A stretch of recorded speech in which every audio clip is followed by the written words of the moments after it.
Assalamualaikum warahmatullahi wabarakatuh. My name is Muhammad Nabil bin Hud and my card metric is 047599. Today, I will talk about the non-national and the scope of international protection afforded by the international law.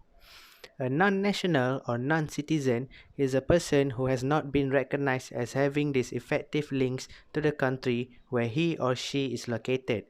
There are different groups of non-citizens including permanent residents, migrants, refugee, asylum seekers, victim of trafficking, foreign students, temporary visitor, and other kinds of non-immigrants and stateless people. In other words, non-national is a person who are not the citizen of the particular states. Now, what is a citizen? A citizen are a person who have been recognized by a state as having an effective link with it. International law generally leave to each state the authority to determine who qualifies as a citizen. Citizenship can ordinarily be acquired by being born in the country, being born to a parent who is a citizen of the country, naturalization, or a combination of these approaches. Okay, non-citizens should have a freedom from arbitrary killing, inhuman treatment, slavery, arbitrary arrest, unfair trial, invasion of privacy, refoulement, forced labor, child labor, and violations of humanitarian law. They also have the right to marry, protection as minors, peaceful association assembly, equality, freedom of religion and belief. All human beings are entitled to equality in dignity and rights. States may narrowly draw distinction between citizen and non-citizen with respect to political rights, explicitly guaranteed to citizen and freedom of movement. The Rights of Non-Citizen is a study prepared by the UN High Commissioner for Human Rights. It is a relevant resource that highlights all the diverse sources of international law and emerging international standards protecting the rights of non-citizens.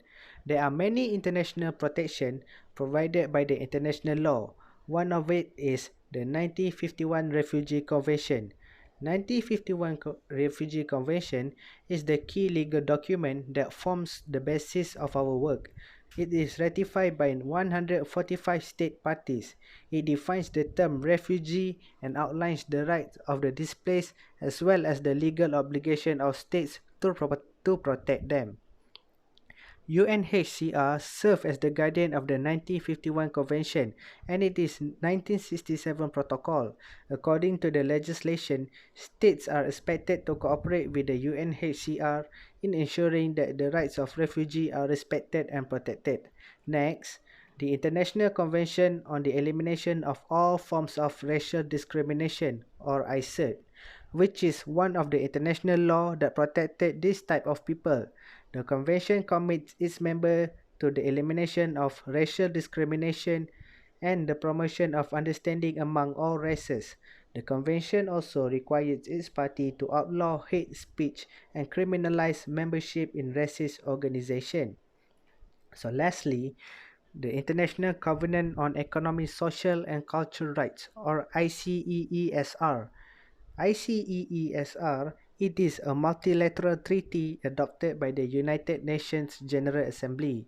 It commits its party to work toward the granting of economic, social, and cultural rights to the non-self-governing and trust territories and individuals, including labor rights and the rights to health, the rights to education, and the rights to an adequate standard of living.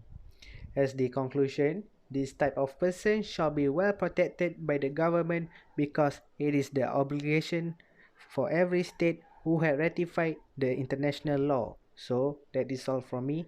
Thank you.